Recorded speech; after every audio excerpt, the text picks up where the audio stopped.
YouTube vinyl community, Paul McCartney fans, random people on the internet, my name is Giggens. We are here today to talk about Liverpool's Sound Collage, released by Paul McCartney through Capitol Records in August of 2000.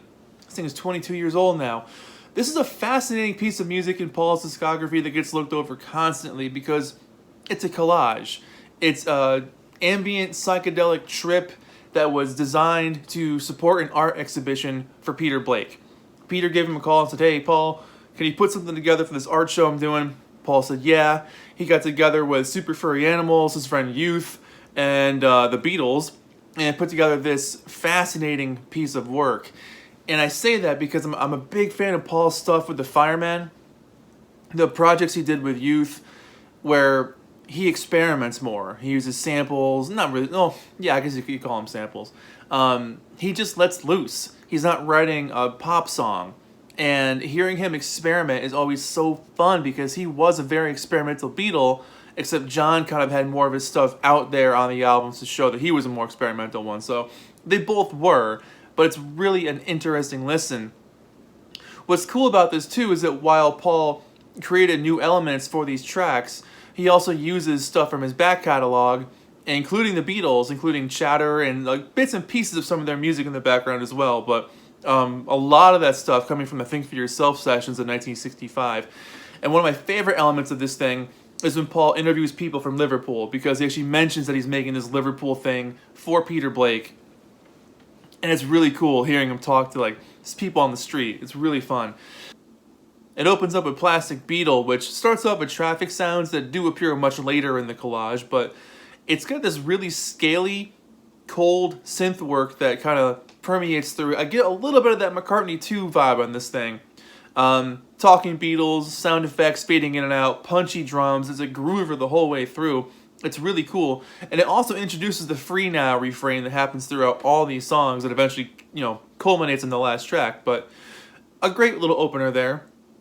Then you get Peter Blake 2000, and this one is a little more challenging because half of the song is bits and pieces of audio chopped up or slowed down or sped up to an insane pace for literally 7 or 8 minutes, creating this hypnotic blend of atmosphere.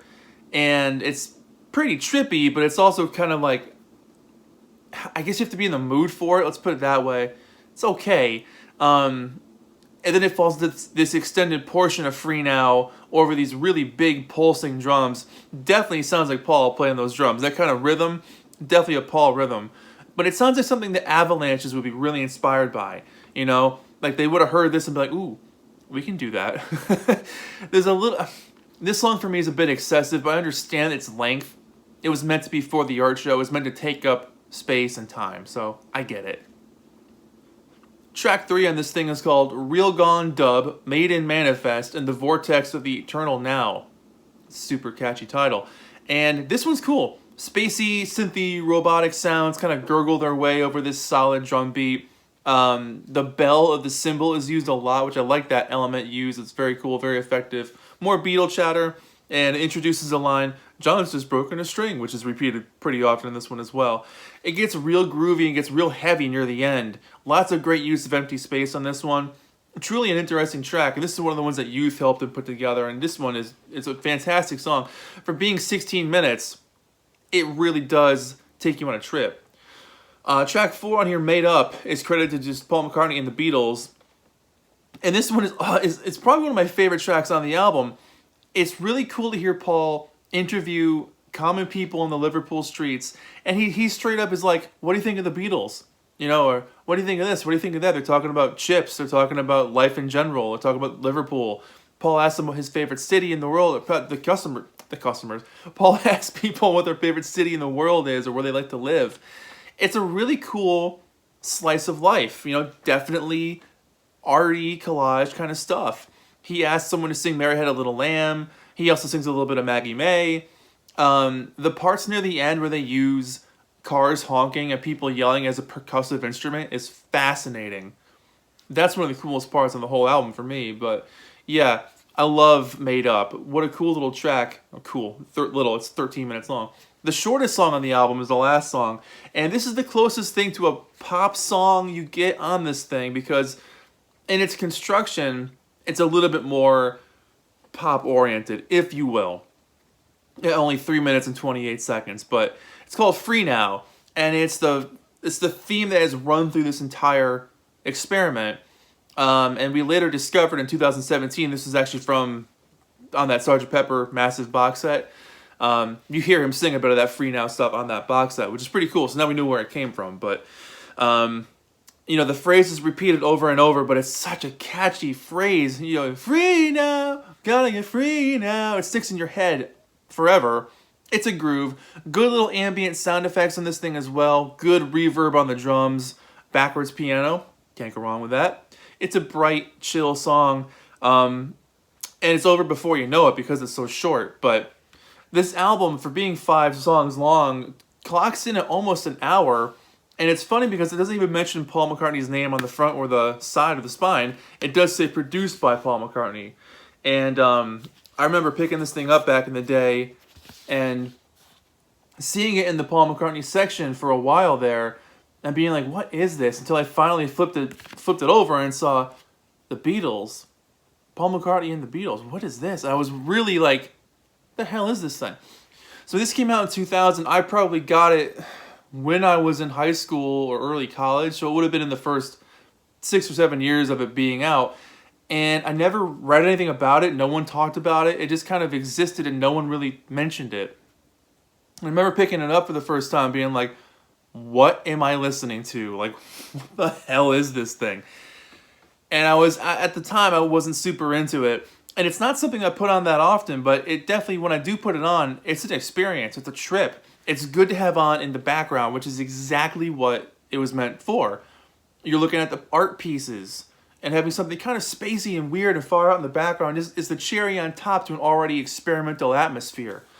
So I really, really dig that he did something like this because it reminds me of Carnival of Sound, which never got released. But the Beatles put together that sound in 1967, so who knows if we'll ever hear that. So it's not uncommon for Paul to want to do something for an art show, an experiment, to try some weird stuff. Because when Paul gets weird, he gets real weird, which I love because he's so... I think people expect him to write these perfect pop songs, and when he just goes down the rabbit hole, the avant-garde rabbit hole, we're more rewarded for it because it's like, oh, there he goes. He's having a good time in the studio. Keep going, Paul. So it's definitely an experimental album. I wouldn't say it's for everybody, and it's definitely not something you'll put on every day. Or maybe you will. I don't know. Who am I to speak? But for me, probably a 6 or a 7 out of 10. Just in terms of replay value. I played this thing recently for the first time in whole. For the first time in probably 10 years. I mean, I honestly can't think of the last time I played this album all the way through. The song that I play the most is Free Now, because it's experimental, but it's also concentrated. You get the point within 3 minutes. It works. It's very effective on its own in 3 minutes. The rest of the songs are fascinating and interesting, but not something I'm going to play every single day. But again, when I do put it on, it's nice to have on. So it's one of those feelings. It's just cool to hear Paul get far out. So for me, probably a 6 or 7, just on a replay value. In terms of the artistry that went behind it and putting it together and the craft and digging through the tapes and like finding all these weird little Beetle elements of them talking. For that, for like a historical value, for like having a Beatles and Paul McCartney project, that's pretty far out. So I mean, for that alone, it's worth picking up. It is available on streaming. It's on Spotify. CDs are probably super cheap at this point, I would assume, just because, again, no one really knows this thing exists. So yeah, I'm going with a 6 or 7 out of 10. It's really cool. I respect it, but it's not something I'm going to put on every single day. So there you go. Paul McCartney, Youth, Super Furry Animals, which I didn't really reference too much on here, but they helped with Paul as well. There you go. Liverpool Sound Collage, 2000. 6 or 7 out of 10. What do you think about this thing? Let me know in the comments below. My name is Giggens. This has been Paul and Friends with Liverpool Sound Collage. Thank you so much for watching. I'll see you in the next video. Bye-bye.